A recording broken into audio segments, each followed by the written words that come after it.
ദൈവനാമത്തിന് മഹത്വം ഉണ്ടായിരിക്കട്ടെ. പരിശുദ്ധ അമ്മ ജീവനോടെ പ്രത്യക്ഷപ്പെട്ട ഈ മണ്ണിൽ വിശ്വാസത്തിൻ്റെ പ്രത്യക്ഷീകരണത്തിൻ്റെ ഭാഗമാകാൻ അനുഗ്രഹിച്ച അമ്മയ്ക്കും തിരുക്കുമാരനും കോടാനുകോടി നന്ദി അർപ്പിക്കുന്നു. എൻ്റെ പേര് സ്റ്റെഫി.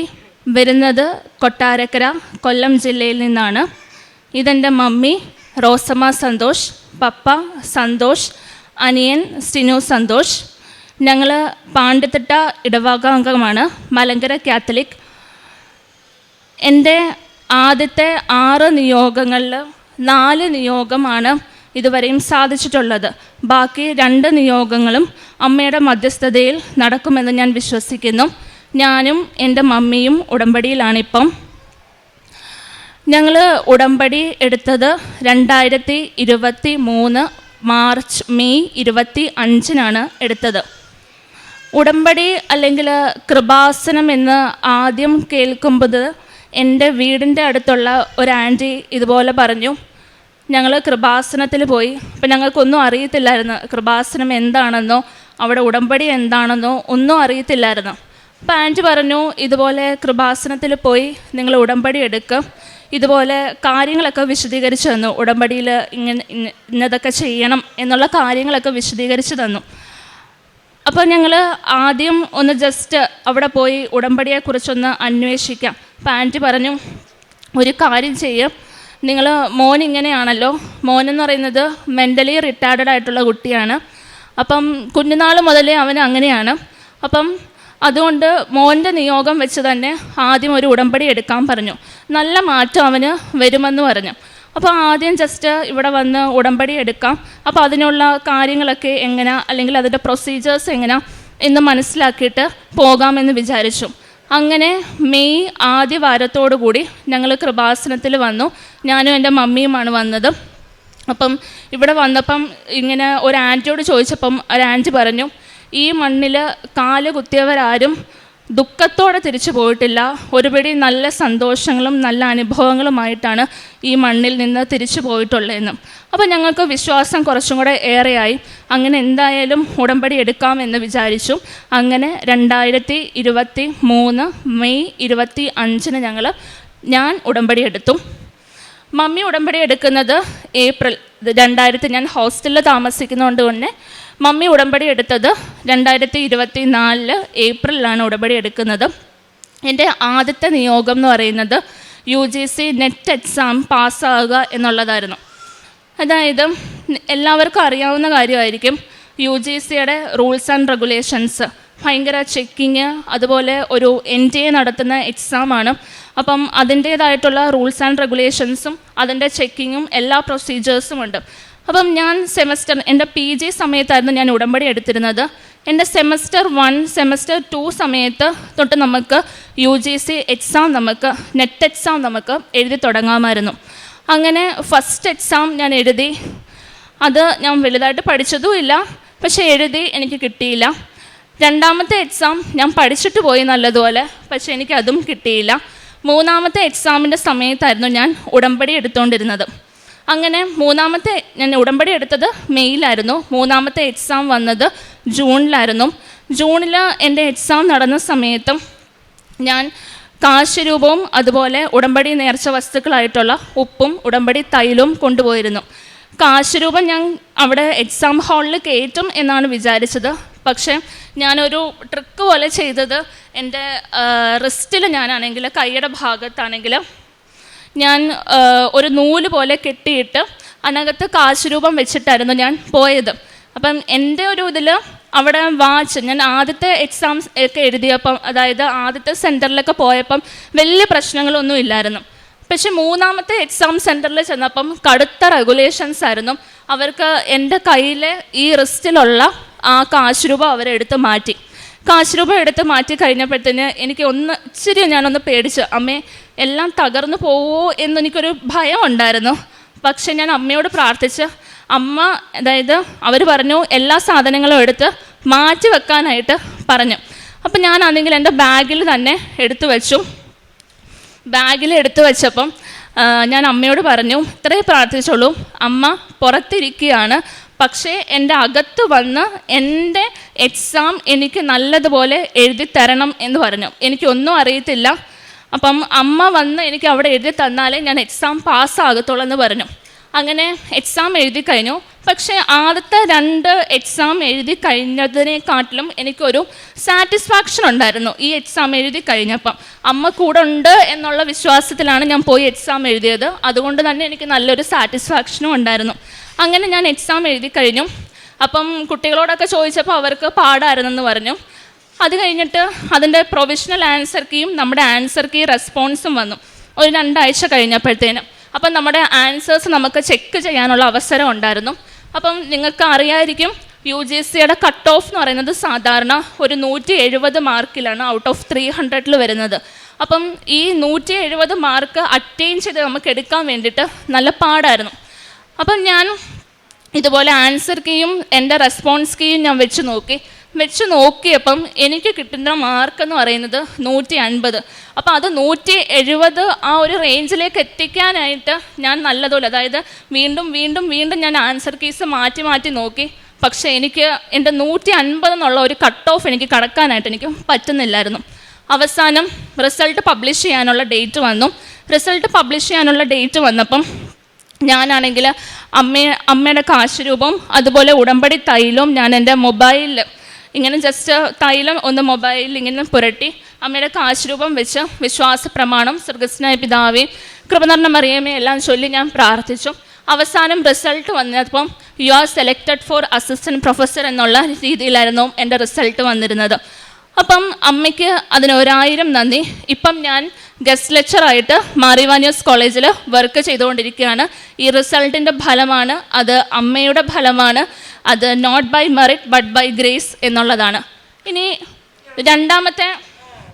രണ്ടാമത്തെ നിയോഗം എന്ന് പറയുന്നത് എൻ്റെ EWS സർട്ടിഫിക്കറ്റിനെ പറ്റിയിട്ടുള്ളതായിരുന്നു. നിങ്ങൾക്കറിയാമായിരിക്കും, സ്റ്റേറ്റ് ഗവൺമെൻറ്റിൻ്റെ EWS സർട്ടിഫിക്കറ്റ് നമുക്ക് കുറച്ചും കൂടെ ഒരു ഇളവിൻ്റെ പരിധി നമുക്കുണ്ട്. പക്ഷേ സെൻട്രൽ ഗവൺമെൻറ്റിൻ്റെ EWS സർട്ടിഫിക്കറ്റ് എന്ന് പറഞ്ഞാൽ കുറച്ചും കൂടെ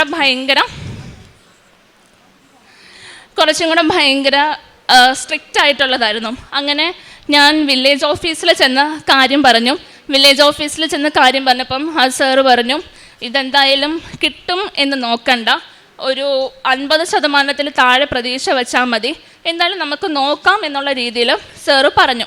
അങ്ങനെ അവസാനം അവരൊരു എൻക്വയറി നടത്തി വീട്ടിലേക്ക്. അപ്പം അവർക്ക് വലിയ ഒരു സാറ്റിസ്ഫാക്ഷൻ ഇല്ലായിരുന്നു. എന്നാലും പറഞ്ഞു, നിങ്ങൾ എന്തായാലും താലൂക്ക് ഓഫീസിലേക്ക് നിങ്ങളൊന്ന് ചെന്ന് നോക്ക്. താലൂക്ക് ഓഫീസിൽ ചെന്ന് കഴിയുമ്പം അവിടുത്തെ സാർ എന്താണെന്ന് വെച്ചാൽ ഉള്ള കാര്യം നിങ്ങളോട് പറയും എന്ന് പറഞ്ഞു. അങ്ങനെ താലൂക്ക് ഓഫീസിൽ പോയി ഞാനും പപ്പയും കൂടെ ആയിരുന്നു പോയത്. അപ്പം ഞങ്ങൾ പോയപ്പം ഉടമ്പടി ഉപ്പും അതുപോലെ ഉടമ്പടി തൈലും, അപ്പം സാറിൻ്റെ ടേബിളിൽ ജസ്റ്റ് ആരും ഒരു ചവിട്ടാത്ത സ്ഥലത്ത് ഉപ്പൊന്ന് കുരിശിൻ്റെ ആകൃതിയിലൊന്ന് വിതറിയിട്ട് ഉടമ്പടി തൈലം സാറിൻ്റെ ടേബിളിലൊന്ന് പൂശി. അപ്പം ഇതുപോലെ സാറ് പറഞ്ഞു, ഇത് 50% ഉള്ളൂ ചാൻസ്, എന്തായാലും നിങ്ങളൊന്ന് അപേക്ഷിച്ച് നോക്ക്, പിന്നെ കിട്ടുവാണെങ്കിൽ ഒരാഴ്ചയ്ക്കുള്ളിൽ എന്തായാലും റിപ്പോർട്ട് വരും, എന്തായാലും ഒന്ന് ജസ്റ്റ് ഫോം എല്ലാം ഫില്ല് ചെയ്ത് അതിൻ്റെ ഡീറ്റെയിൽ ആപ്ലിക്കേഷൻസ് എല്ലാം ഫില്ല് ചെയ്ത് കൊടുക്കാൻ പറഞ്ഞു. അങ്ങനെ ഫില്ല് ചെയ്ത് കൊടുത്തു. മാതാവിൻ്റെ അനുഗ്രഹത്തോടെ എനിക്കാണെങ്കിലും EWSൻ്റെ സർട്ടിഫിക്കറ്റ് കിട്ടി. EWS സർട്ടിഫിക്കറ്റ് കിട്ടുമ്പം എല്ലാവർക്കും അറിയായിരിക്കും, കോമ്പറ്റേറ്റീവ് എക്സാംസിനൊക്കെ വലിയ ഉപകാരമായിരിക്കും. ഇനിയും കുറേ എക്സാംസ് എഴുതിയിട്ടുണ്ട്, അതിൻ്റെ റിസൾട്ടൊക്കെ വരാനുണ്ട്. ബാക്കി റിസൾട്ട്സ് വരുമ്പം അമ്മയുടെ അൾത്താരയിൽ ഇവിടെ വന്ന് സാക്ഷിയാകാൻ അനുഗ്രഹം ലഭിക്കണമേ എന്ന് പ്രാർത്ഥിക്കുന്നു. മൂന്നാമത് ഞാൻ എൻ്റെ നിയോഗം പോലെയല്ല അത് വെച്ചത്, അത് എനിക്ക് കിട്ടിയ ഒരു അനുഗ്രഹമായിരുന്നു. അതായത് ഉടമ്പടി എടുക്കുന്ന സമയത്ത് തന്നെ എനിക്കൊരു അനുഗ്രഹം പോലെ കിട്ടിയതായിരുന്നു. ഒത്തിരി ചെറുതും വലുതുമായിട്ടുള്ള ഒത്തിരി അനുഭവങ്ങൾ എനിക്ക് ഉണ്ടായിട്ടുണ്ട്. ഞാൻ നിയോഗം വെച്ചത് എനിക്ക് 4 നടന്നു. അവിടെ അതായത് ഞാൻ റിലേറ്റീവ്സിനും കൂടെ വെച്ചിട്ടുണ്ടായിരുന്നു, അതും സാധിച്ചു. പിന്നെ അത് കഴിഞ്ഞിട്ട് ചെറുതും വലുതുമായിട്ടുള്ള ഒട്ടനവധി അനുഭവങ്ങൾ. അതിനകത്ത് ഒന്നാമത്തെ ആയിരുന്നു എൻ്റെ ഒരു സ്കോളർഷിപ്പ് എക്സാം. അപ്പം സ്കോളർഷിപ്പ് ഞാൻ 2-3 കൊടുത്തിട്ടുണ്ടായിരുന്നു, പക്ഷേ അതൊന്നും എനിക്ക് പാസ്സായി വന്നിട്ടില്ലായിരുന്നു. എല്ലാം ആപ്ലിക്കേഷൻ എല്ലാം റിജക്റ്റഡ് എന്ന് പറഞ്ഞാൽ കാണിച്ചത്. പിന്നെ നമ്മൾ യൂണിവേഴ്സിറ്റിയിൽ ചെന്ന് നോക്കുമ്പോഴായിരിക്കും ഓരോ കാര്യങ്ങൾ പറഞ്ഞ് നമ്മളോട് അത് ഇന്നതുകൊണ്ട് അത് ഫെയിൽ ആവാനുള്ള റീസൺസ് ഇന്നത് നിങ്ങൾ വെച്ചാൽ മാത്രമേ അത് കിട്ടത്തുള്ളൂ. അങ്ങനെ അവസാനം ഞാൻ ഉടമ്പടി കാശ് രൂപം ഉപ്പും ആ യൂണിവേഴ്സിറ്റിയുടെ അവിടെ ഞാൻ കൊണ്ട് വിതറി. അത് കഴിഞ്ഞപ്പം എനിക്കാണെങ്കിലും സ്കോളർഷിപ്പിൻ്റെ ആണെങ്കിൽ ചീഫ് മിനിസ്റ്റർ സ്കോളർഷിപ്പ് പാസ്സായി വന്നിട്ടുണ്ട്, 1 lakh നിങ്ങൾക്ക് അവാർഡ് ചെയ്തിട്ടുണ്ട് എന്ന് പറഞ്ഞ് എനിക്ക് മെസ്സേജ് ലഭിക്കുകയും ചെയ്തു. ഇങ്ങനെ ഇത് ഞാൻ നിയോഗം വെച്ചിരുന്നതല്ല, എനിക്ക് കിട്ടിയ ഒരു അനുഭവമായിരുന്നു ഇത്. ഇങ്ങനെ ചെറുതും വലുതുമായിട്ടുള്ള ഒട്ടനവധി അനുഭവങ്ങളുണ്ടായിരുന്നു. ആദ്യമായിട്ട് എൻ്റെ മോന് വേണ്ടിയാണ് എല്ലാ പ്രൊസീജറും മോള് തന്നെ പറഞ്ഞുവല്ലോ. ഇനി ആദ്യമായിട്ട് പിന്നെ മോന് വേണ്ടിയാണ്. മോൻ ജന്മനാ തന്നെ അവന് ഒത്തിരി പ്രശ്നങ്ങളുണ്ടായിരുന്നു. ജനിച്ചപ്പോൾ തന്നെ അവന് മേലുണ്ണാക്കില്ലായിരുന്നു, കരയുവാനൊക്കെ ഭയങ്കര ബുദ്ധിമുട്ടായിരുന്നു, പാല് കുടിക്കുവാനും ആഹാരം കഴിക്കുവാനും ഒക്കെ ഭയങ്കര ബുദ്ധിമുട്ട്, പ്രയാസവും ഒത്തിരി കഷ്ടത അനുഭവിച്ച് വളർത്തിയൊരു കുഞ്ഞാണിത്. പക്ഷേ ഒത്തിരി നേർച്ചകളൊക്കെ നേരുകയും പക്ഷേ ഒത്തിരി പള്ളികളിലൊക്കെ പോവുകയും എല്ലാം ചെയ്തു. 1 വയസ്സായപ്പോൾ കുഞ്ഞിന് ഓപ്പറേഷൻ നടന്നു. അതിൻ്റെ ഫലമായിട്ട് കുഞ്ഞിന് പ്രശ്നങ്ങളൊന്നുമില്ല എന്ന് ഡോക്ടർമാർ വിധി എഴുതി. പക്ഷേ കുഞ്ഞ് വളരും തോറും അവന് പ്രശ്നങ്ങളായി വന്നു. അതിൻ്റെ ഫലമായിട്ട് ഒത്തിരി ദേഷ്യവും മെൻ്റലി പ്രോബ്ലമായി. ഏകദേശം ഒരു 5-10 വയസ്സ് വരെയും വലിയ പ്രശ്നങ്ങളൊന്നും ഇല്ലാതൊക്കെ പോയി. അത് കഴിഞ്ഞിട്ട് ഒരു 10 വയസ്സ് മുതൽ അവന് ദേഷ്യവും ഉപദ്രവിക്കുകയും വരുന്നവരോടൊക്കെ പ്രശ്നങ്ങളൊക്കെ ആവുകയും അവനെ സ്കൂളിൽ ചേർത്ത് സ്കൂളിൽ പോയി കഴിയുമ്പോൾ അവിടെ അവനെ നോക്കുന്നതായ ചേച്ചിയെ അടിക്കുകയും അങ്ങനെയൊക്കെയുള്ള ഒത്തിരി പ്രശ്നങ്ങളുണ്ടായി. പിന്നെ ഈ കൊറോണ സമയത്ത് കുഞ്ഞിനെ പിന്നെ സ്കൂളിൽ വിടാതെ ഞങ്ങൾ വീട്ടിൽ തന്നെ അവനെ നിർത്തുകയും പരീക്ഷാ സമയത്ത് അവനെ കൊണ്ടുപോവുകയും ചെയ്തിരുന്നു. പക്ഷെ അങ്ങനെ ഇരിക്കുമ്പോഴാണ് മോള് തന്നെ പറഞ്ഞല്ലോ, അടുത്തുള്ള ഒരു കൊച്ച് ഞങ്ങളോട് പറയുകയും മോനെ ഇവിടെ കൃപാസനത്തിൽ കൊണ്ടുവന്ന് അവന് വേണ്ടി ഒരു ഉടമ്പടി എടുക്കുക എന്ന് പറയുകയും ചെയ്തിരുന്നു. അതിൻ്റെ ഫലമായിട്ടാണ് ഞാനും മോളും കൂടെ ഇവിടെ വരികയും എല്ലാം ചെയ്തത്. അങ്ങനെ മോന് വേണ്ടി ഞങ്ങൾ ഉടമ്പടി ചെയ്തു. പക്ഷേ ഉടമ്പടി എടുത്തു കഴിഞ്ഞപ്പോൾ തന്നെ അവന് ഒത്തിരി ഫലങ്ങളുണ്ടാവുകയും അവൻ്റെ ആ ദേഷ്യവും അവൻ്റെ ഉപദ്രവവും ഒക്കെ കുറേശ്ശെ കുറഞ്ഞു വരികയൊക്കെ ചെയ്തു. പിന്നെ ഇതുപോലെ ഞങ്ങൾ ഇവിടുന്ന് മാതാവിൻ്റെ ഒരു ഫോട്ടോയൊക്കെ വാങ്ങിച്ചുകൊണ്ട് പോയി. അത് അവന് കാണാൻ തക്കവണ്ണം അവൻ കിടക്കുന്നതായ ഒരു സെറ്റിയിൽ അവൻ കിടക്കുമായിരുന്നു. അവിടെ തന്നെ ആ ഭാഗത്ത് തന്നെ ഞങ്ങൾ ആ മാതാവിൻ്റെ ഫോട്ടോ വയ്ക്കുകയും അതിൻ്റെ ഫലമായിട്ട് അതാണെങ്കിൽ ആ മാതാവിനോട് തന്നെ ഞങ്ങൾ കുറേശ്ശെ ഇങ്ങനെ അവനോട് പറയും, മോനെ ഇത് അമ്മയാണ്, മക്കളുടെ എല്ലാ അസുഖങ്ങളും മാറ്റിത്തരും, മക്കൾ പ്രാർത്ഥിക്കുക എന്നൊക്കെ പറഞ്ഞ് ഞങ്ങൾ അവനോട് ഒത്തിരി കാര്യങ്ങൾ പറയുകയൊക്കെ ചെയ്തു. പക്ഷേ ഞാൻ ഉടമ്പടി എടുത്ത് കഴിഞ്ഞപ്പോൾ മുതൽ തന്നെ അത് അവൻ്റെ നെറ്റിയിൽ തൈലം കൊണ്ട് കുരിശ് വരച്ച് പ്രാർത്ഥിക്കുകയും ഉപ്പും തേനും ഇവിടുന്ന് വാങ്ങിച്ചുകൊണ്ട് പോയി അത് അവൻ്റെ നാവിൽ പുരട്ടുകയും ചെയ്തു. അങ്ങനെ അവൻ സംസാരിക്കുവാനും, പക്ഷേ ഇത്രയൊക്കെ മാതാവിൻ്റെ വലിയൊരു അത്ഭുതമാണ് എന്ന് പറയട്ടെ. ഇപ്പോൾ അവന് ഒത്തിരി സൈലൻ്റ് ആയിട്ടുണ്ട്. പക്ഷേ ഇപ്പോൾ ഈ ആൾക്കാരെയൊക്കെ കാണുമ്പോൾ ഒത്തിരി ഇത് കുറച്ചുള്ള പ്രശ്നങ്ങളൊക്കെ ഉള്ളൂ. അങ്ങനെ മാതാവിൻ്റെ തൈലം പുരട്ടുകയും പിന്നെ ഉപ്പും തേനും ഒക്കെ കുഞ്ഞിൻ്റെ നാവിൽ പുരട്ടി കൊടുത്തതിൻ്റെയൊക്കെ ഫലമായിട്ട് ഒത്തിരി പ്രശ്നങ്ങളൊക്കെ മാറി. പിന്നെ ഞങ്ങൾ ജപമാല എന്നും കുടുംബ പ്രാർത്ഥനയിൽ ജപമാല എടുക്കുമ്പോൾ ഈ കുഞ്ഞ് എൻ്റെ കയ്യിൽ നിന്ന് കാശ് രൂപം വാങ്ങിച്ച് അവൻ്റെ നെറ്റിയിൽ ഞങ്ങൾ ആദ്യമേ അവൻ്റെ നെറ്റിയിൽ വെച്ച് പ്രാർത്ഥിക്കുമായിരുന്നു. അതിങ്ങനെ ഞങ്ങൾ ചെയ്തു അവസാനം അവൻ എൻ്റെ കയ്യിൽ നിന്ന് തന്നെ ആ ജപമാലയും കാശ് രൂപവും കൂടെ വാങ്ങിച്ച് അവൻ തന്നെ നെറ്റിയിൽ കുരിശ് വരച്ച് പ്രാർത്ഥിക്കാൻ തുടങ്ങി. എന്ന് ഞങ്ങൾ യൂട്യൂബിൽ അച്ഛൻ്റെ ധ്യാനം കൂടുകയും പ്രാർത്ഥിക്കുകയും ചെയ്യുമായിരുന്നു. പക്ഷെ ആദ്യമൊന്നും അവൻ അത്ര ശ്രദ്ധിക്കത്തില്ലായിരുന്നു. പക്ഷെ പിന്നെ അവൻ അത് ശ്രദ്ധിച്ചു തുടങ്ങി. അച്ഛൻ കൈകൊട്ടി പാടാൻ പറയുമ്പോൾ ഹല്ലേലൂയ സ്തോത്രം എന്നൊക്കെ പറയുമ്പോൾ അവൻ തന്നെ അവൻ്റെ ഭാഷയിൽ ഹല്ലേലൂയ എന്നും കൈകൊട്ടി പാട്ടുപാടുകയൊക്കെ ചെയ്തുകൊണ്ടിരിക്കുന്നു ഇപ്പോഴും. അങ്ങനെ അവന് ഇപ്പോൾ വലിയ കുഴപ്പങ്ങളൊന്നുമില്ലാതെ അമ്മയുടെ മാധ്യസ്ഥതയല്ലേ ഇപ്പോൾ വലിയ പ്രശ്നങ്ങളൊന്നുമില്ലാതെ അവന് നടന്നു പോകുന്നു. പിന്നെ ഞങ്ങൾക്കൊരു ഭവനം വേണമായിരുന്നു. ഞങ്ങളുടെ ഭവനം എന്ന് പറയുന്നത് ചെറിയൊരു വീടും അത് ചോർന്നൊലിക്കുന്ന ഒരു മഴ പെയ്ത് കഴിയുമ്പോൾ ചോർന്നൊലിക്കുന്നൊരു ഭവനമായിരുന്നു. അത് ഞാൻ ഉടമ്പടിയിൽ വെച്ച് കഴിഞ്ഞപ്പോൾ ആദ്യമൊക്കെ പ്രശ്നമുണ്ടായി, ഭവനം വെക്കുന്നില്ല എന്നുള്ള രീതിയിലൊക്കെ ആയി. പക്ഷേ ഞാൻ നിർബന്ധിച്ചു ഭവനം വേണമെന്ന്. പക്ഷെ അത് എന്നിട്ടും ഭവനം ഇതൊക്കെ മതി എന്നുള്ള രീതിയിലൊക്കെ ആയി. പക്ഷേ ഞാൻ ഉടമ്പടി ചെയ്തു. ഇവിടുന്ന് ഞാൻ മണൽ കൊണ്ടുപോയി ഞങ്ങളുടെ മുറ്റത്ത് കുരിശ് വരച്ച് പ്രാർത്ഥിച്ചു. എന്നിട്ട് ഉപ്പും വീടിന് ചുറ്റും വിതറി, ആരും ചവിട്ടാത്ത രീതിയിൽ ഉപ്പും കൊണ്ടുപോയി ഇട്ടു. അങ്ങനെ അതിൻ്റെ ഫലമായി വീട്ടിൽ നിന്ന് സംസാരങ്ങൾ വന്ന് നമുക്ക് പുതിയൊരു ഭവനം നിർമ്മിക്കാം. പക്ഷെ സാമ്പത്തികത്തിൻ്റെ പ്രശ്നങ്ങളുണ്ടായിരുന്നു. എങ്കിലും ഞാൻ പറഞ്ഞു, പക്ഷേ പരിശുദ്ധ അമ്മയോട് നമുക്ക് പ്രാർത്ഥിക്കാം, അമ്മ വഴി നമുക്കൊരു ഭവനം നൽകും എന്ന് പറഞ്ഞു. അതിൻ്റെ ഫലമായിട്ട് കഴിഞ്ഞ ജനുവരിയിൽ മുതൽ വീടിൻ്റെ ഭവനത്തിനുള്ള എല്ലാം ചെയ്ത് ഈ എല്ലാ പണികളും പൂർത്തിയായി. ഈ ജനുവരി 14 ആയപ്പോൾ വീടിൻ്റെ കൂദാശ കഴിഞ്ഞു. അമ്മയുടെ മാധ്യസ്ഥതയാൽ ഞങ്ങൾക്ക് നല്ലൊരു ഭവനം തന്ന് ഞങ്ങളെ അനുഗ്രഹിച്ചു. ഇത്രയും പറഞ്ഞുകൊണ്ട് എൻ്റെ സാക്ഷ്യത്തിൽ നിന്നും വിരമിക്കുന്നു. പ്രേക്ഷിത പ്രവർത്തനം നടത്തിയത് ഞാൻ ഹോസ്റ്റലിലായിരുന്നത് കൊണ്ട് തന്നെ ഇവിടുന്ന് കിട്ടുന്ന പത്രം ഞാൻ മെഡിക്കൽ കോളേജിലായിരുന്നു ഞാൻ കൊടുത്തിരുന്നത്.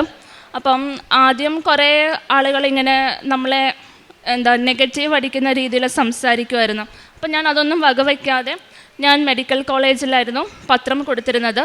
പിന്നെ അത് കഴിഞ്ഞിട്ട് യൂട്യൂബിൽ വീഡിയോസ് ഷെയർ ചെയ്യുകയും ഞാനും മമ്മിയും യൂട്യൂബിൽ വീഡിയോസ് ഷെയർ ചെയ്യുകയും അത് സ്റ്റേറ്റസ് ആക്കുകയും ചെയ്തിരുന്നു. പിന്നീട് അത് കഴിഞ്ഞിട്ട് എനിക്ക് കിട്ടിയിരുന്ന അനുഭവങ്ങൾ ഞാനാണെങ്കിൽ എൻ്റെ ഹോസ്റ്റലിലായിരുന്നത് കൊണ്ട് തന്നെ കുട്ടികളോട് ഞാൻ പറയുമായിരുന്നു. അപ്പോൾ അവർക്കിത് കേൾക്കുമ്പം അതായത് ഇപ്പം ഞാൻ 3 എണ്ണമേ ഇവിടെ പറഞ്ഞോളൂ. പിന്നെ അല്ലാതെ 2 സാക്ഷ്യങ്ങളുണ്ടായിരുന്നു, അതെൻ്റെ റിലേറ്റീവ്സുമായിട്ട് ബന്ധപ്പെട്ട്. അപ്പം ഇതെല്ലാം കേട്ട് കഴിഞ്ഞപ്പോഴത്തേന് അവർക്കും ഭയങ്കര വിശ്വാസമായി. അങ്ങനെ 2-3 പേരാണെങ്കിൽ വീണ്ടും ഇവിടെ വന്ന് ഉടമ്പടി എടുക്കുകയും ചെയ്തു. പിന്നെ അത് കഴിഞ്ഞിട്ട് കാരുണ്യ പ്രവർത്തികൾ എന്ന് പറയുമ്പം മെഡിക്കൽ കോളേജിൽ ഞാൻ ഉപവാസം എടുക്കുന്ന ദിവസം ഏതാണോ ആ ദിവസം ഞാൻ ഉച്ചയ്ക്ക് പോയി മെഡിക്കൽ കോളേജിൽ, തിരുവനന്തപുരം മെഡിക്കൽ കോളേജിൽ ഞാൻ എന്നെയും കൊണ്ട് ആവുന്ന രീതിയിൽ, അന്ന് ഞാൻ സ്റ്റുഡൻ്റ് ആയിരുന്നു, അപ്പോൾ എന്നെയും കൊണ്ട് ആവുന്ന രീതിയിൽ ഉള്ള സഹായം ഞാൻ ചെയ്യുമായിരുന്നു. മേ ബി അത് പൊതിച്ചോറ് വാങ്ങിച്ചു കൊടുക്കുന്നതിലൂടെ ആയിരിക്കാം. അപ്പോൾ എന്നെയും കൊണ്ട് ചിലപ്പോൾ 3-4 പൊതിച്ചോറേ ആയിരിക്കും പറ്റുന്നത്, പക്ഷേ അത് ഞാൻ മുടങ്ങാതെ ചെയ്യുമായിരുന്നു. പിന്നെ അത് കഴിഞ്ഞിട്ട് നമ്മളൊരു ഇനിഷ്യേറ്റീവ് പോലെ എല്ലാ മാസത്തിലെ 3-ാമത്തെ ഞായറാഴ്ച നമ്മൾ അനാഥാലയങ്ങളിൽ പൊതിച്ചോറ് കൊടുക്കുമായിരുന്നു. അപ്പം ഇത്രയുമായിരുന്നു. പിന്നെ മമ്മിയാണെങ്കിൽ തന്നെ മമ്മിക്ക് ചെറിയൊരു രീതിയിൽ തയ്യലിൻ്റെ ചെറിയൊരു വരുമാനം ഉണ്ടായിരുന്നു. അപ്പോൾ അതിനകത്ത് ചെറിയൊരു രീതിയിൽ മമ്മി ഒരു പാർട്ട് അല്ലെങ്കിൽ ഒരു ഭാഗം ആരും ഇല്ലാത്ത ആളുകൾക്ക് വേണ്ടിയിട്ട്, അതായത് സഹായം ചോദിച്ചു വരുന്നവരാകാം, അല്ലെങ്കിൽ ചിലപ്പോൾ നമ്മുടെ നാട്ടിൽ തന്നെ ഉള്ള പാവപ്പെട്ട ആളുകളായിരിക്കും. അപ്പോൾ അവർക്ക് ചിലപ്പം ചെറിയൊരു രീതിയിൽ ധനസഹായമോ അല്ലെങ്കിൽ അവിടുത്തെ കുട്ടികളെ പഠിപ്പിക്കുന്ന രീതിയിൽ ചെറിയൊരു എമൗണ്ട് കൊടുക്കുന്നതുമായിരിക്കും. എല്ലാ ദിവസവും കുർബാന, ഹോസ്റ്റലിൽ ഞങ്ങൾക്ക് കുർബാന ഉണ്ടായിരുന്നു. അപ്പം എല്ലാ ദിവസവും എനിക്ക് കുർബാന കൂടാൻ പറ്റിയിട്ടുണ്ടായിരുന്നു. പിന്നെ അത് 1-2 ദിവസം മാത്രമേ എനിക്ക് മുടക്കം സാധാരണ വരാറുള്ളൂ. അല്ലാതെ ഞാൻ മാക്സിമം എന്നെ കൊണ്ട് പറ്റുന്ന ദിവസം ഞാൻ കുർബാനയ്ക്ക് പോകുമായിരുന്നു. പിന്നെ അതുപോലെ തന്നെ 2 ആഴ്ച കൂടുമ്പോൾ കുമ്പസാരിക്കാനുള്ള അവസരവും ഞങ്ങൾക്ക് ഉണ്ടായിരുന്നു. അങ്ങനെ കുമ്പസാരിക്കാനുള്ള അവസരവും പിന്നെ കുർബാന ജീവിതവും എൻ്റെ ആത്മീയമായിട്ടുള്ള ജീവിതവും അതുപോലെ തന്നെ ഉടമ്പടി എടുത്തത് വഴി എനിക്കാണെങ്കിൽ കുറച്ചും കൂടെ എൻ്റെ ലൈഫ് കുറച്ചും കൂടെ ഡിസിപ്ലിൻഡ് ആവാനായിട്ട് പറ്റി. അപ്പം എല്ലാം തന്ന് അനുഗ്രഹിച്ച മാതാവിനും തിരുക്കുമാരനും 1000 നന്ദി. ജോയൽ പ്രവാചകൻ്റെ പുസ്തകത്തിൽ നിന്ന് 2-ാം അധ്യായം 19-ാം തിരുവചനം. കർത്താവ് തൻ്റെ ജനത്തിന് ഉത്തരമരുളി, ഇതാ ഞാൻ നിങ്ങൾക്ക് ധാന്യവും വീഞ്ഞും എണ്ണയും തരുന്നു, നിങ്ങൾ സംതൃപ്തരാകും. ജനതകളുടെ ഇടയിൽ ഇനി നിങ്ങളെ ഞാൻ പരിഹാസപാത്രമാക്കുകയില്ല. സ്റ്റെഫിമോളുടെയും കുടുംബത്തിൻ്റെയും വളരെ ശക്തമായ ആത്മീയത നിറഞ്ഞ ഒരു നല്ല സാക്ഷ്യമാണ് ഈ അൾത്താരയിൽ നമ്മോട് പങ്കുവച്ചത്. പരിശുദ്ധ അമ്മയുടെ വലിയ മാധ്യസ്ഥവും ഈശോയുടെ വലിയ രക്ഷയും സംരക്ഷണവും അവർക്ക് ലഭിച്ചതായി അവർ ഏറ്റുപറയുകയാണ്.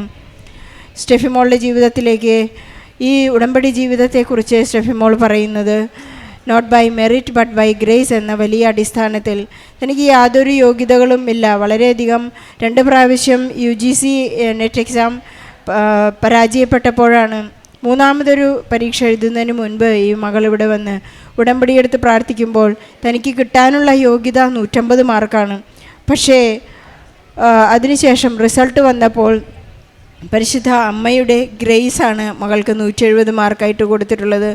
അതോടുകൂടി മകൾ നേർച്ച വസ്തുക്കളൊക്കെ ഉപയോഗിച്ച് പരിശുദ്ധ അമ്മയെ കൂട്ടിക്കൊണ്ടാണ് പരീക്ഷാ ഹാളിലേക്ക് പോയത്. അമ്മ തന്നെയാണ് പരീക്ഷ എഴുതിയതെന്ന് സ്റ്റെഫിമോൾ വളരെ ശക്തമായി വിശ്വസിക്കുന്നു. അതിനുശേഷം മകൾക്കുണ്ടായ ഒരു വലിയ ഉന്നതിയായിരുന്നു, ഒരു വലിയ വിജയമാണ്. അസിസ്റ്റൻ്റ് പ്രൊഫസറായിട്ട് മകൾക്ക് അപ്പോയിൻറ്റ് ചെയ്യപ്പെട്ടു.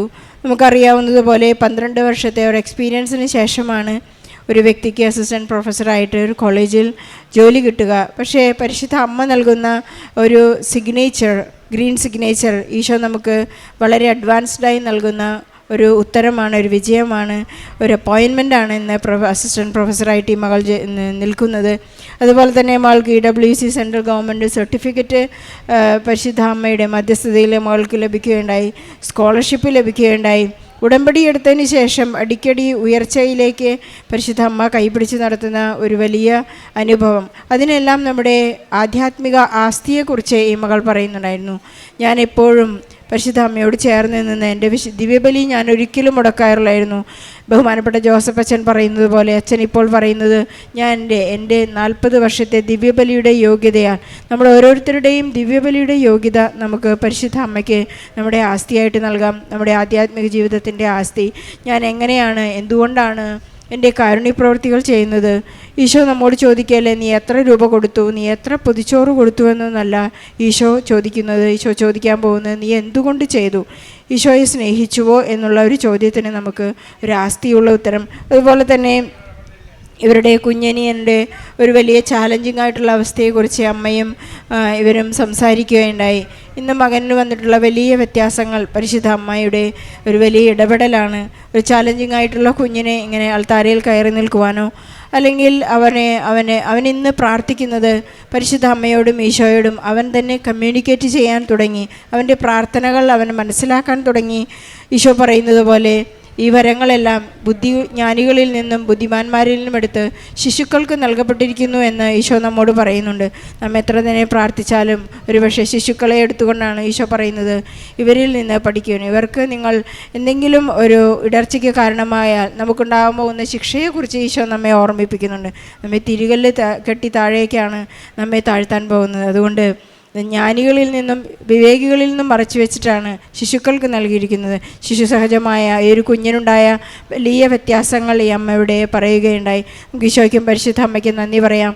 നമ്മുടെ കുടുംബത്തിൽ ചാലഞ്ചിങ് ആയിട്ടുള്ള എല്ലാ മക്കളെയും, അതുപോലെ തന്നെ ജോലിക്കായി വിഷമിക്കുന്ന, പഠനത്തിൽ വിഷമിക്കുന്ന, വിസ പ്രോസസ്സിങ്ങിനായി കഷ്ടപ്പെടുന്ന, നമ്മുടെ കുടുംബത്തിലുള്ള വളരെയധികം പ്രശ്നങ്ങളിലൂടെ, പ്രതിസന്ധികളിലൂടെ കടന്നു പോകുന്ന, വിവാഹബന്ധങ്ങൾ തകർന്നു പോകുന്ന എല്ലാ മക്കളെയും ഈ ഉടമ്പടിയോട്, ഈ സാക്ഷ്യത്തോട് ചേർത്ത് വെച്ചുകൊണ്ട് സ്റ്റെഫിമോളുടെ കുടുംബത്തിന് ലഭിച്ച എല്ലാ അനുഗ്രഹങ്ങൾക്കും നന്ദി പറഞ്ഞുകൊണ്ട് നല്ലൊരു കയ്യടിയോടെ ഈ സാക്ഷ്യം നമുക്ക് സമർപ്പിക്കാം. അത്യപൂർവ ദൈവാനുഭവങ്ങൾ ഇനി നിങ്ങൾക്കും സ്വന്തം. ഈ യൂട്യൂബ് ചാനൽ ഇതുവരെ സബ്സ്ക്രൈബ് ചെയ്തിട്ടില്ലെങ്കിൽ ഇപ്പോൾ തന്നെ സബ്സ്ക്രൈബ് ചെയ്യുക. ഈ വീഡിയോ ഇപ്പോൾ തന്നെ നിങ്ങളുടെ സുഹൃത്തുക്കൾക്ക് ഷെയർ ചെയ്തുകൊണ്ട് കർത്താവിൻ്റെ പ്രേക്ഷിതരാകുക.